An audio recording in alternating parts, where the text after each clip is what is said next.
Good morning, everyone, and welcome to another Kung Fu workout for social isolation. I am Joey Haber from the Flying Tortoise Academy in Portland, Oregon. I just finished an awesome Zoom lesson with my Capoeira master, Mestre Patata, and I'm really excited to top it off with some Kung Fu. So today, we're going to focus a bunch on some shoulder opening from Cheng Bagua and some basic Jiba Gung exercises from both the Cheng and Liang Bagua canon. I hope you all enjoy it. Mach aimed one of the smaller telescopes at a target on the ground and gestured for Wang to look. Wang looked through the eyepiece and saw a strange sight, a skeleton. In the dawn light, it gave off a snow-white glint and appeared to be very refined. Astonishingly, the skeleton stood on its own. Its posture was graceful and elegant. One hand was held below the chin, as though stroking a long missing beard. Its head tilted slightly up, Change directions. as though questioning sky and earth. That's Confucius, Mach said. He believed that everything had to fit Li, the Confucian conception of order and propriety, and nothing in the universe could be exempt from it. He created a system of rites and hoped to predict the motion of the sun with it. I can imagine the result. Right you are. He calculated how the sun would follow the rites and predicted a 5-year stable era. And you know what? There was indeed a stable era, lasting a month. And then one day the sun just didn't come out? No. The sun rose that day as well. It rose to the middle of the sky and then went out. What? Went out? Yes. It gradually dimmed, became smaller, and then went out all of a sudden. Night fell. Oh, the cold. Confucius stood there and froze into a column of ice. And there he remains. Was there anything remaining in the sky after the sun went out? A flying star appeared in that location, like a soul left behind after the sun died. You're sure that the sun really disappeared suddenly and the flying star appeared just as suddenly? Yes, absolutely. You can check the historical annals.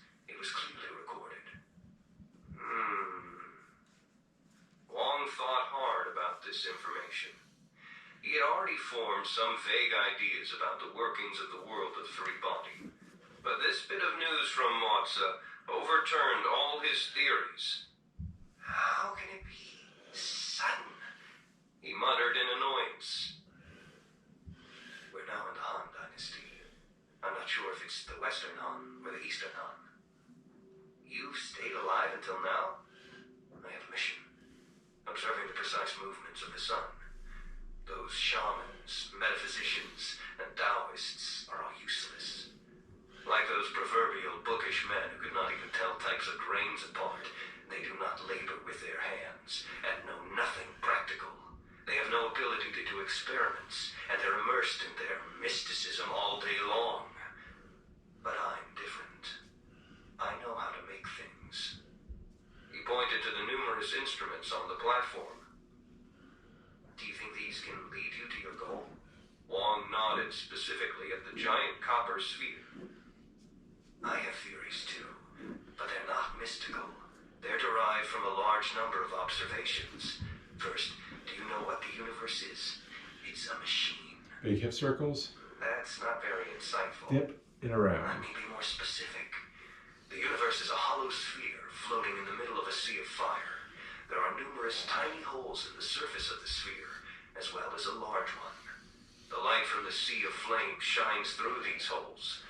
The tiny ones are stars, and the large one is the sun. That's a very interesting model. Wang looked at the giant copper sphere again and guessed at its purpose. But there's a problem with your theory. When the sun rises or sets, we can see its motion against the background of fixed stars. But in your hollow sphere, all the holes remain in fixed positions relative to each other. Change directions. Correct. That's why I've modified my model. The universal sphere is made of two spheres, one inside the other. The sky we can see is the surface of the inner sphere. The outer sphere has one large hole, while the inner sphere has many small holes. The light coming through the hole in the outer outer sphere is reflected and scattered many times in the space between the two spheres, filling it with light. Then the light comes in through the tiny holes of the inner sphere, and that's how we see the stars. What about the sun? The sun is the result of the large hole in the outer sphere being projected onto the inner one. The projection is so bright that it penetrates the inner sphere like the shell of an egg. And that's how we see the sun. Okay, right leg, external rotation. Scattered light rays are also very bright and can be seen through the inner shell. That is why we can see a clear sky during the day. What is the force that propels the two spheres in their irregular motion? It's the force of the sea of fire outside the two spheres. But the sun's brightness and size change over time. In your double shell model, the sun's size and brightness ought to be fixed. Even if the brightness of the flames in the sea of fire is inconstant, the size of the hole would not be. Your conception of this model is too simplistic.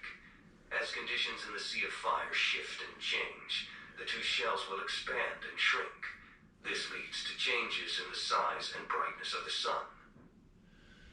What about the flying stars? Flying stars. Why do you care about them?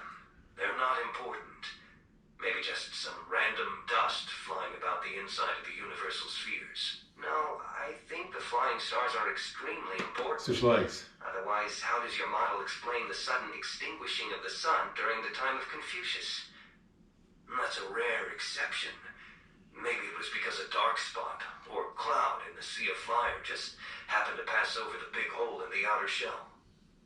Wang pointed to the large copper sphere. This must be your model, then? Yes. I built a machine to replicate the universe. The complex gears that move the sphere simulate the forces from the sea of fire.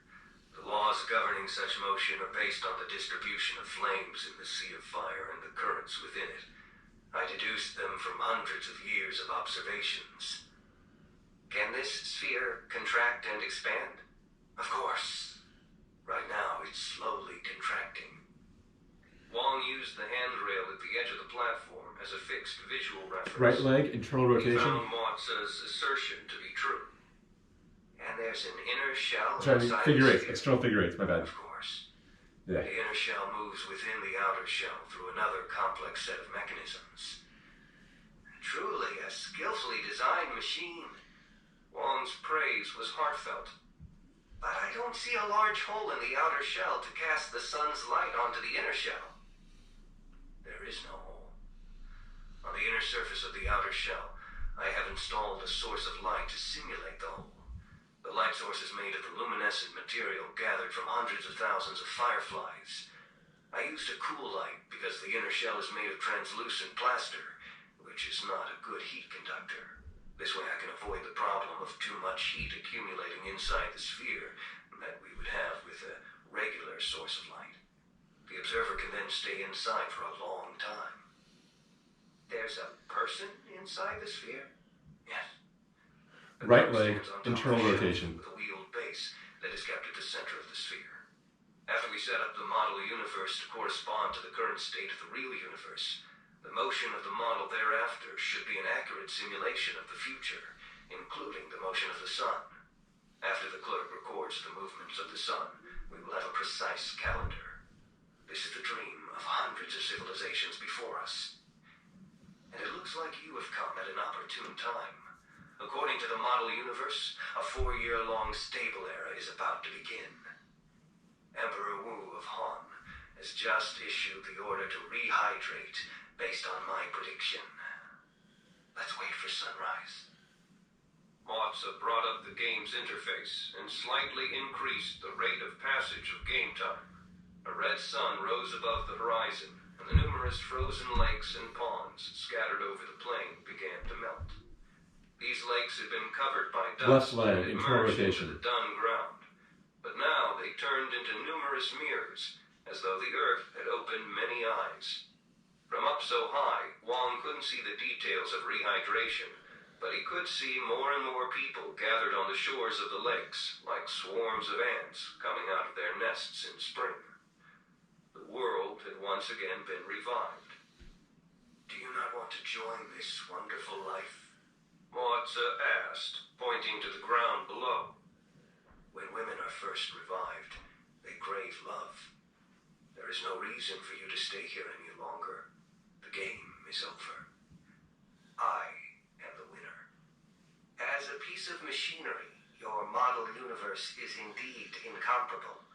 But as for its predictions, may I use your telescope to observe something?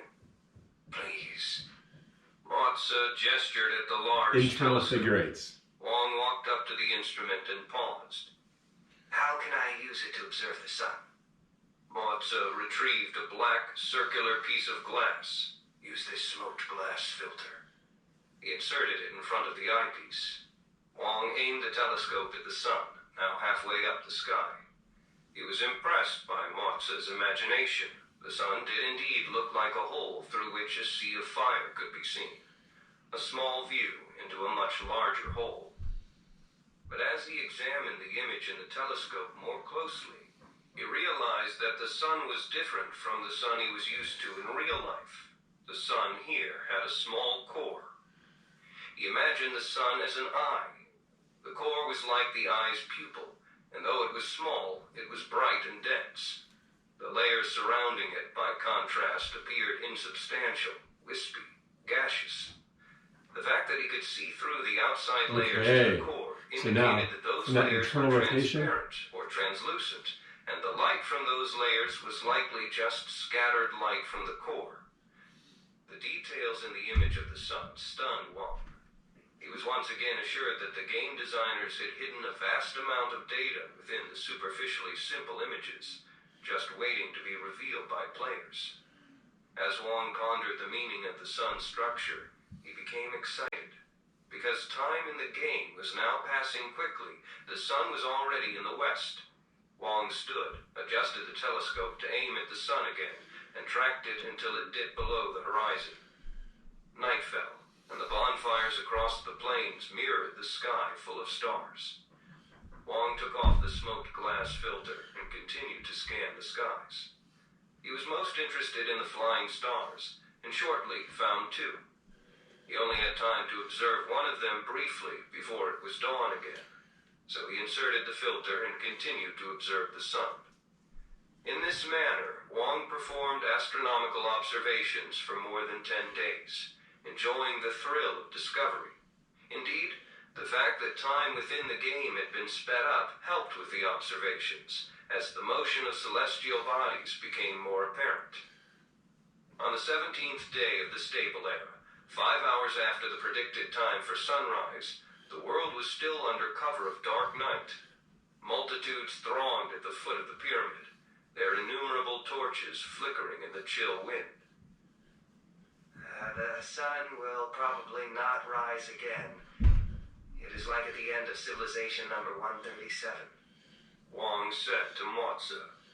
Mach stroked his beard and smiled confidently. Do not fret.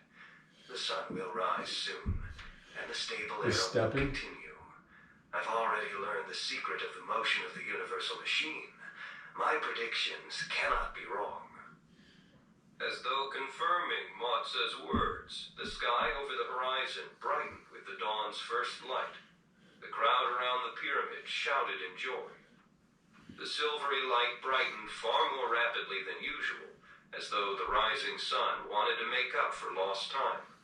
Soon, the light covered half the sky, even though the sun was still below the horizon.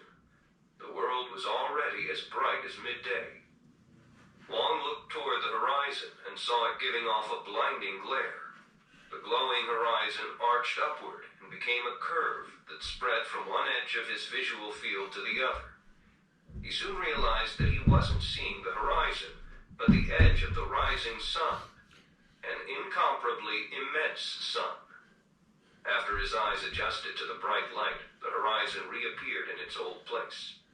Wang saw columns of black smoke rising in the distance, especially clear against the glowing background of the solar disk. A fast horse rushed toward the pyramid from the direction of the rising sun, the dust from its hooves forming a distinct line across the plains. The crowd parted before the horse, and Wang heard the rider scream at the top of his lungs, Dehydrate! Dehydrate! Following the rider was a herd of cattle, horses, and other animals. Their bodies were on fire, and they moved across the ground like a burning carpet. Half of the gigantic sun's disk was now above the horizon, taking up much of the sky. The earth seemed to slowly sink down against a brilliant wall. Wang could clearly make out the fine structures on the surface of the sun, eddies and surging waves filling the sea of flames, sunspots floating along random paths like ghosts, the corona lazily spreading out like golden sleeves. On the ground, both those who had already dehydrated and those who hadn't began to burn like countless logs thrown into the belly of a furnace. The flames that consumed them were even brighter than glowing charcoal in a furnace, but were quickly extinguished. The giant sun continued to rise, and soon filled most of the sky. Wang looked up and felt his perspective shift. Suddenly, he was no longer looking up, but down. The surface of the giant sun became a fiery earth, and he felt himself falling toward this brilliant hell. Lakes and ponds began to evaporate, and puffs of white steam rose up like mushroom clouds. They rose, spilled open, and dispersed, covering the ashes of the dead. The stable era will continue. The universe is a machine. I created this machine. The stable era will continue. The universe... Wang turned his head. The voice belonged to Mach, who was already on fire. His body was encased within a column of tall orange flame, and his skin crinkled and turned into charcoal. But his two eyes still shone with a light that was distinct from the fire consuming him. His two hands, already burning pieces of charcoal, held up the cloud of swirling ashes that had once been his calendar. Wang was burning up as well. He lifted his two hands and saw two torches. The sun briskly moved to the west, revealing the sky behind it. It soon fell below the horizon, and the ground seemed to rise against the brilliant wall this time. A dazzling sunset swiftly turned to night, as though a pair of giant hands had pulled a black cloth over a world that had turned to ash. The earth glowed with a dim red light, like a piece of charcoal just retrieved from a furnace. For a brief moment, Wang saw the stars, but soon steam and smoke hid the sky and covered everything on the red glowing earth. The world sank into a dark chaos. A red line of text appeared. Civilization number 141 fell into ruin in flames. This civilization had advanced to the Eastern Han period. The seed of civilization remains. It will germinate and again progress through the unpredictable world of Free Body. We invite you to log on in the future. Wang took off the V-suit. After his mind had calmed down a bit, he again had the thought that Free Body was deliberately pretending to be merely illusory, while in fact possessing some deep reality. The real world in front of him, on the other hand, had begun to seem like the superficially complex, but in truth, rather simple, along the river during the Qingming festival. The next day, Wang went to the Nanotechnology Research Center. Other than some minor confusion due to his absence the day before, everything was normal. He found work to be an effective tranquilizer. As long as he was absorbed by it, he was no longer bothered by his nightmarish worries. He deliberately kept himself constantly busy the whole day, and left the lab only after it was dark. As soon as Wang left the research center building, the nightmare-like feeling caught up to him. He felt like the starry sky was a magnifying glass that covered the world, and he was a tiny insect below the lens with nowhere to hide. He had to find something to occupy himself. Then he thought of Liang Dong's mother, Ye Wenxie, and drove to her home. Ye was alone at home. When Wang entered, she was sitting on the sofa reading. Wang noticed that her eyes were both myopic and presbyopic, and she had to switch glasses both when she read and when she looked at something far away. She was very happy to see Wang, and said that he looked much better than the last time he had come to see her. Wang chuckled. It's all because of your ginseng. shook her head. What I gave you wasn't very good. We used to be able to find really high-quality wild ginseng around the base. I once found one about this long. I wonder what it's like there now. I heard that it's deserted. Well, I guess I'm really getting old. These days, I'm always thinking about the past. I heard that you suffered a lot during the Cultural Revolution. You heard it from Ruishan, didn't you? Yeah, waved her hand, as though trying to wave away a strand of spider silk. In the past, it's all in the past. Last night, Ruishan called me. He was in such a hurry that I had a hard time understanding him. All I got was that something seemed to have happened to you. Xiao Wang, let me tell you, by the time you're my age, you'll realize that everything you once thought mattered so much turns out to mean very little. Thank you, Wang said. He once again felt the warmth that he had missed. In his current state, his mental stability depended on two pillars. This old woman, who had weathered so many storms and become as gentle as water, and ShuiJiao, the man who feared nothing because he knew nothing. Yeah, continued.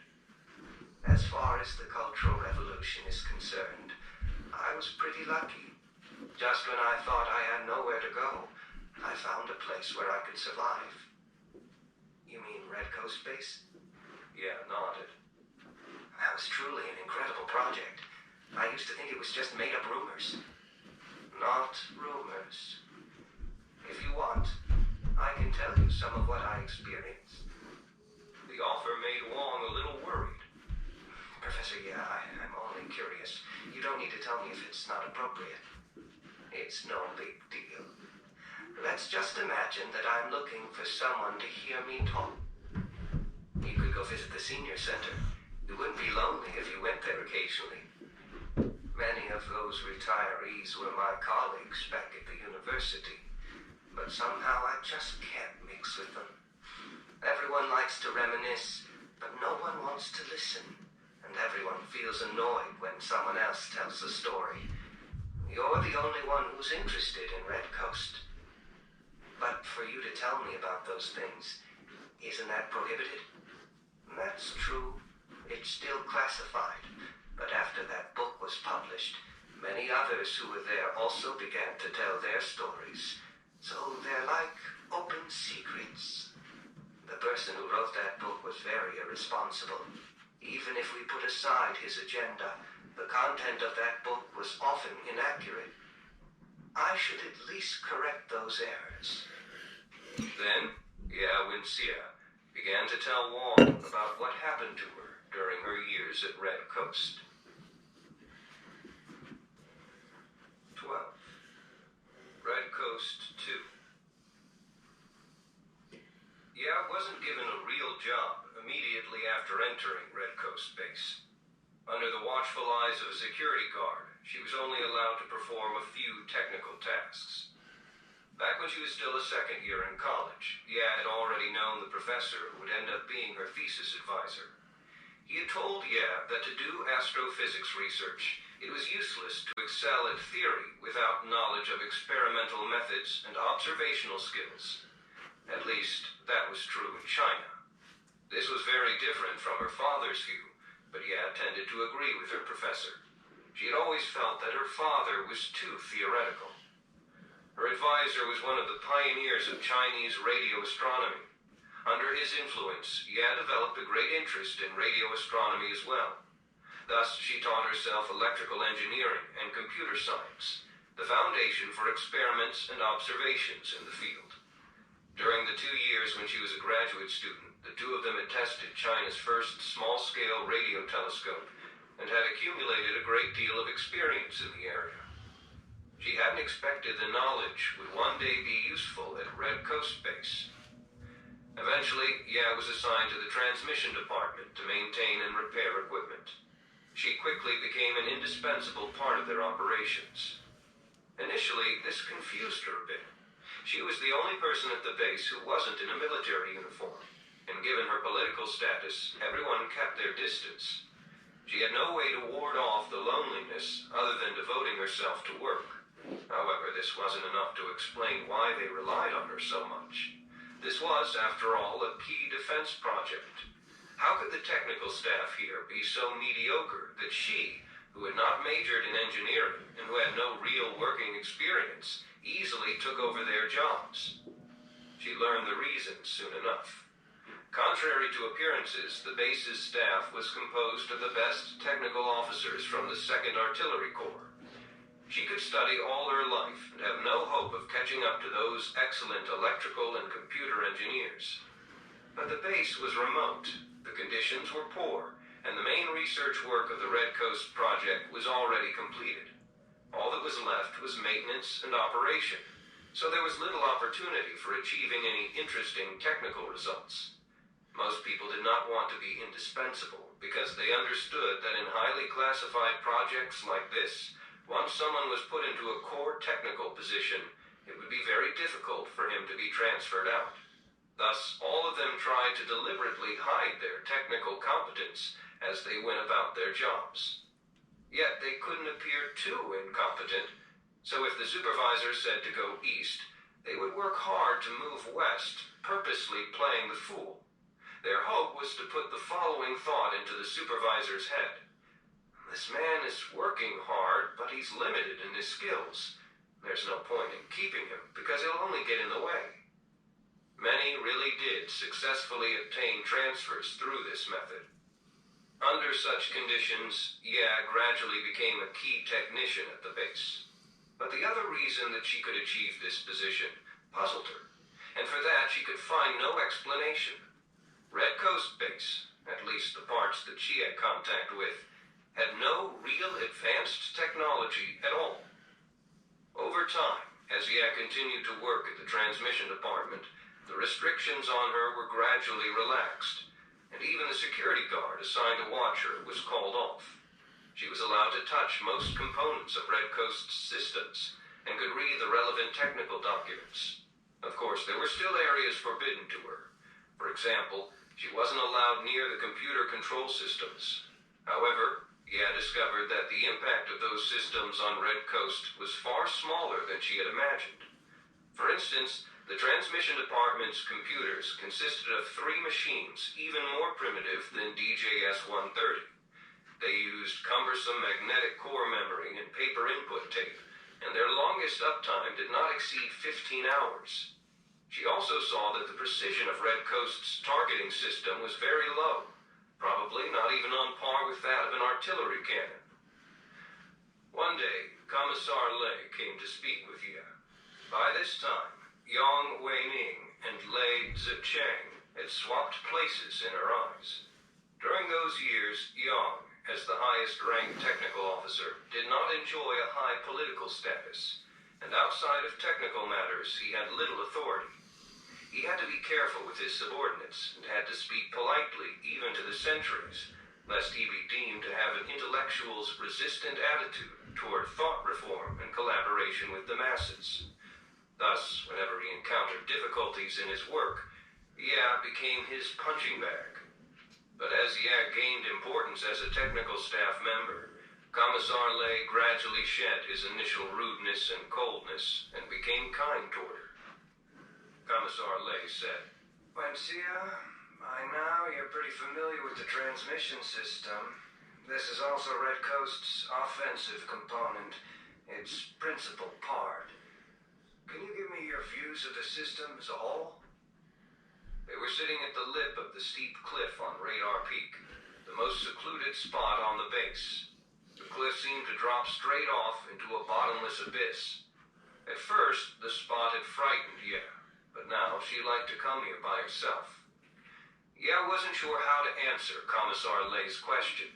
She was only responsible for maintaining and repairing equipment, and knew nothing about Red Coast as a whole, including its operation, targets, and so on. Indeed, she wasn't allowed to know. She wasn't even permitted to be present at the transmission. She pondered the question, began to speak, and stopped herself. "Go ahead. Speak your mind," Commissar Lei said. He ripped out a blade of grass next to him and played with it absent-mindedly. It's just a radio transmitter. That's right. Just a radio transmitter. The commissar nodded, satisfied. Do you know about microwave ovens? Yeah, shook her head. They are a luxury plaything of the capitalist West. Food is heated by the energy generated from absorbing microwave radiation. At my previous research station, in order to precisely test the high temperature aging of certain components, we imported one. At work, we would use it to warm manteau bread, bake a potato, that sort of thing. It's very interesting. The inside heats up first, while the outside remains cold. Commissar Lay stood up and paced back and forth. He was so close to the edge of the cliff that it made nervous. Red Coast is a microwave oven, and its heating targets are the enemy's space vessels. If we can apply microwave radiation at a specific power level of 1/10 of a watt to 1 watt per square centimeter, we'll be able to disable or destroy many electronic components of satellite communications, radar, and navigation systems. Yeah, finally understood. Even though Red Coast was only a radio transmitter, that didn't mean it was conventional. The most surprising aspect was its transmission power, as high as 25 megawatts. This wasn't just more powerful than all communication transmissions, but also all radar transmissions. Red Coast relied on a set of gigantic capacitors.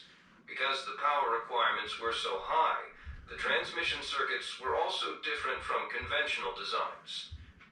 Now understood the purpose of such ultra-high power in the system, but something seemed wrong right away. The emission from the system seems to be modulated. That's right. However, the modulation is unlike that used in conventional radio communications. The purpose isn't to add information, but to use shifting frequencies and amplitudes to penetrate possible shielding by the enemy. Of course, those are still experimental. Nodded. Many of her questions had now been answered. Recently, 2 target satellites were launched from Jiuquan. The test attacks by Red Coast were completely successful. Temperature inside the satellites reached nearly 1,000 degrees, and all instruments and photographic equipment on board were destroyed. In future wars, Red Coast can effectively strike at the enemy's communication and reconnaissance satellites, like the KH-8 spy satellites on which the American imperialists rely, as well as the KH-9, which are about to be launched. The lower orbit spy satellites of the Soviet revisionists are even more vulnerable. If necessary, we even have the capacity to destroy the Salyut space station of the Soviet revisionists and the Skylab station that American imperialists plan on launching next year. Commissar, what are you telling her? Someone spoke behind She turned and saw that it was Yang Weining, who stared at Commissar Lay severely. This is for work, Commissar Lay said, and then left. Yang glanced at without saying anything, and followed Lay. Was left all by herself. He's the one who brought me here, but he still doesn't trust me. A disconsolate thought. She was worried about Commissar Lay. At the base, Lay had more authority than Yang. Since the Commissar had the final vote on most important matters, but the way he rushed away with Yang seemed to indicate that he felt the chief engineer had caught him doing something wrong.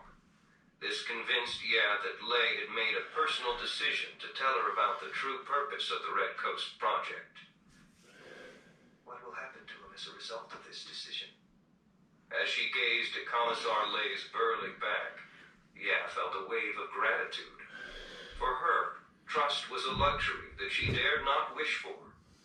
Compared to Yang, Lay was closer to her image of a real military officer, possessing a soldier's frank and forthright manners. Yang, on the other hand, was nothing more than a typical intellectual of the period, cautious, timid, seeking only to protect himself. Even though understood him, the wide gulf already between them grew wider. The next day, Ya was transferred out of the transmission department and assigned to the monitoring department.